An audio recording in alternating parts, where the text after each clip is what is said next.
Anggia tersenyum puas saat melihat saldo ATM-nya bertambah. Hari ini ia gajian, jadi tak mengherankan jika sepanjang perjalanan menuju kosan dirinya sangat gembira. Beli apa ya? Sepatu masih bagus. Tas sudah beli kemarin. Pakaian masih oke lah. Apa ya? Sambil menaiki anak tangga, Anggia terus bergumam pada dirinya sendiri mengenai barang apa yang akan ia belanjakan dengan uangnya. Oh iya, gantungan kunci. Anggia bukanlah orang dari golongan berada. Ia hanya anak rantau yang berusaha untuk memperbaiki nasib, meninggalkan ibunya yang berada di kampung halaman. Anggia setiap hari beradu dengan kerasnya ibu kota. Anggia merogoh sakunya, lalu mengeluarkan ponselnya. Membuka aplikasi belanja online, kemudian memesan gantungan kunci yang diinginkannya. Tepat setelah melakukan pembayaran, Anggia mendapat telepon dari saudara sepupunya. Halo? Kenapa, Dita? Anggia menyandarkan tubuhnya pada pintu kamar kosnya. Tas sekolah.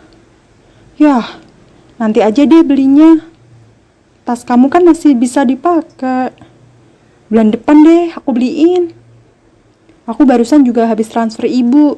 Jadinya gak ada duit lebih lagi buat beliin kamu tas baru. Bulan depan ya, kata Anggia di telepon. Ia segera menutup teleponnya begitu saudara sepupunya mengiyakan nasihatnya. Baru pulang, Ge. Anggia menoleh ke arah sumber suara. Di sana ada Karin, pemilik kamar kosan sebelah yang sedang menjemur pakaian di balkon. Iya, Kak. Lagi libur gak kemana-mana nih? Anggia bertanya sambil mencari kunci kamar kosnya di dalam tas. Enggak ah, ngirit. Anggia membuka pintu kamar kosannya, lalu duduk di tengah pintu sambil melepas sepatu ketsnya. Yuk jalan, aku traktir. Di telepon barusan gak ada duit katanya. Kalau traktir buat jalan aku ada, ayo. Lain kali aja deh. Aku mau ngerjain tugas kuliah. Anggia mendesis. Nggak mau jalan karena ngirit apa nggak ada tugas nih? Karin meringis. Hehe, dua-duanya. Kamu besok ikut acara amal nggak? Bareng yuk. Aku nggak ikut kok. Ngamalnya nanti aja kalau udah kaya. Masa mau ngamal nunggu kaya sih? Udah ayo. Ya kalau kaya. Kalau enggak gimana? Ya enggak, hehe. Buset nih orang. Nanti kalau berubah pikiran bilang ya. Oke.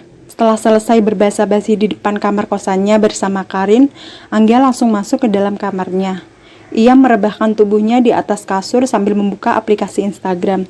Di layar ponselnya menampilkan foto Karin bersama seorang anak berkebutuhan khusus. Anggia menekan tombol suka pada postingan itu. Anggia tersenyum samar. Sungguh, ia sangat beruntung bisa bertemu manusia seperti Karin. Orangnya ceplas-ceplos, tapi sangat baik hati. Seringkali Karin mengajaknya ke acara-acara amal, atau hanya sekedar mentraktirnya makan malam. Ting! Notifikasi WhatsApp masuk. Anggia menutup Instagramnya, kemudian segera membuka aplikasi WhatsAppnya. Kalau tidak salah lihat, pesan itu dari Pak Ferdi, atasannya, supervisor galak yang suka mencari kesalahan bawahannya. Barusan ada komplain customer, katanya kemarin kamu salah ngambil barang dia. Harusnya motif zigzag, yang kamu ambilin motif kotak-kotak. Kamu juga gak konfirmasi ke dia sebelum melakukan transaksi. Kamu, saya, SP. Meski dikirim lewat tulisan, Anggia seolah bisa mendengar omelan Pak Ferdi dengan nada bicaranya yang khas. Saya minta maaf Pak karena tidak teliti. Balas Anggia yang tidak direspon balik oleh Pak Ferdi. Anggia meletakkan ponselnya di kasur. Ia memejamkan matanya sejenak untuk meredakan amarahnya yang entah untuk siapa ditujukan. Mungkin ia kesal karena baru saja mendapatkan surat peringatan dari Pak Ferdi. Beberapa detik kemudian, ponsel Anggia kembali berbunyi. Kali ini ia mendapat panggilan telepon dari Sabrina, teman satu kerjaan dengan Anggia. Anggia menggeser tombol hijau lalu meletakkan ponsel itu di telinganya. Halo? Ge, cepetan kesini, gue tungguin ya di kedai kopi gawe. Buruan. Tanpa menunggu jawaban dari Anggia, Sabrina langsung memutus sambungannya. Dan tanpa menunggu lama, Anggea lantas bergegas ke tempat tongkrongan yang Sabrina masuk. Baru saja gadis itu memasuki kedai kopi gawe yang masih sepi, Anggea mendengar suara Sabrina yang menyebut nama dirinya. Bodo amat lah kalau Anggea dapat surat peringatan, abisnya gue buru-buru banget. Ya udah, gue tuker aja barang Anggea sama barang gue. Udah, lo jangan bilang-bilang apa-apa ke Anggea. Awas aja kalau lo ngadu. Anggea mematung di tempatnya. Ia tidak mengira jika Sabrina tega melakukan hal itu padanya. Gara-gara perbuatan Sabrina, Anggea mengecewakan customer yang menjadi langganannya. Ia juga mendapat surat peringatan dari Pak Ferdi karena keegoisannya. Seenggaknya lo minta maaf sama Anggea, Sab. Lo jelasin kejadiannya. Dia disalahin atas apa yang gak dia lakuin. Leni, lawan bicara Sabrina itu berusaha untuk menasihati Sabrina. Meski berteman baik dengan Sabrina, ia tetap merasa jika apa yang dilakukan Sabrina itu salah. Dan ia harus menasehatinya.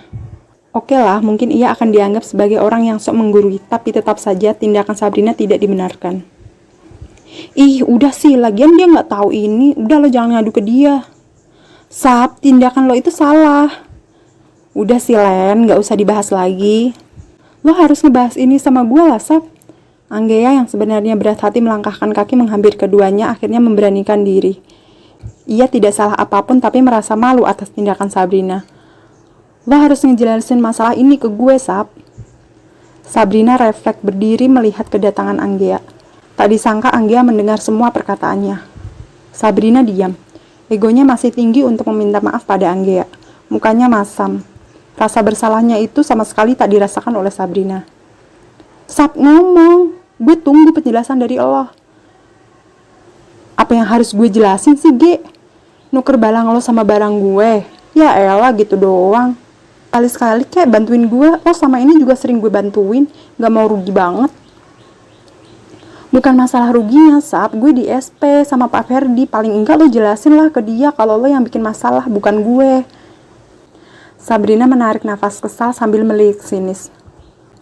Ya, besok gue jelasin ke Pak Ferdi. Tegasnya lalu berjalan pergi meninggalkan Leni dan Anggea.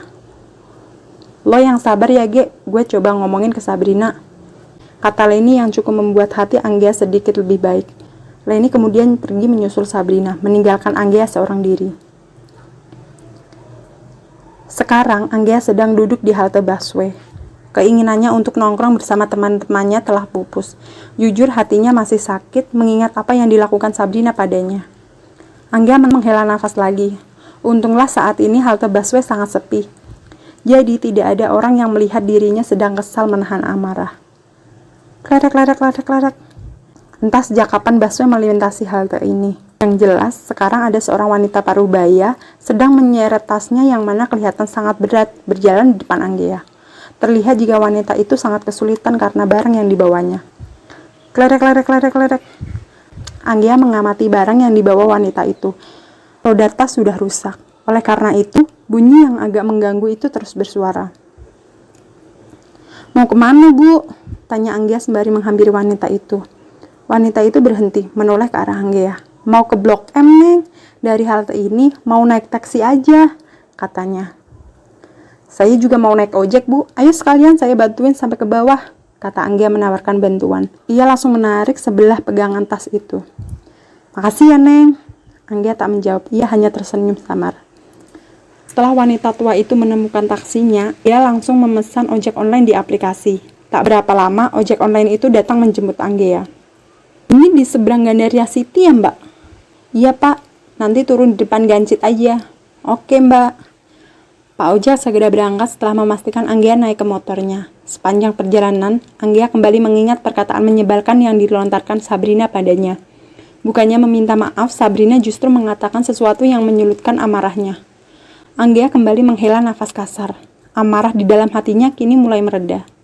Entah sejak kapan pastinya. Seingatnya saat ia membantu wanita itu membawa barang bawaannya. Ternyata ngebantu orang lain bisa buat suasana hati selega ini. Batin Anggea.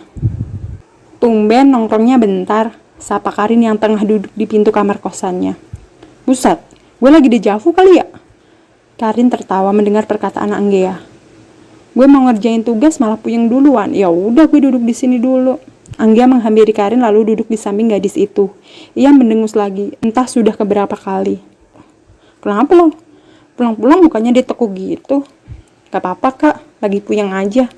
Mau nongkrong tapi gak jadi. Ya udah, gini jadinya. Coba nongkrong di toilet kali aja baikan. Lucu. Oh iya kak, BTW kalau lagi bete atau kesel sama orang, Kak Karin biasanya ngapain? Yang sering gue bilangin ke lo. Hah? Anggia mengerutkan keningnya, menggaruk kepalanya yang tiba-tiba terasa gatal. Datang ke acara amal atau bakti sosial. Anggia terdiam lalu berkata, masa sih? Iya, makanya aku sering datang, bukan cuma pas bete doang sih. Seringnya sih ya karena pengen aja, bikin hati adem aja gitu. Cobain deh, sekali aja. Lagian ngamal gak melulu soal uang kok. Ayo datang, kali aja bisa bikin kamu gak bete atau kesel sama orang lagi. Iya apa? Karin tersenyum lagi. Iya, ayo. Nyobain sekali aja besok.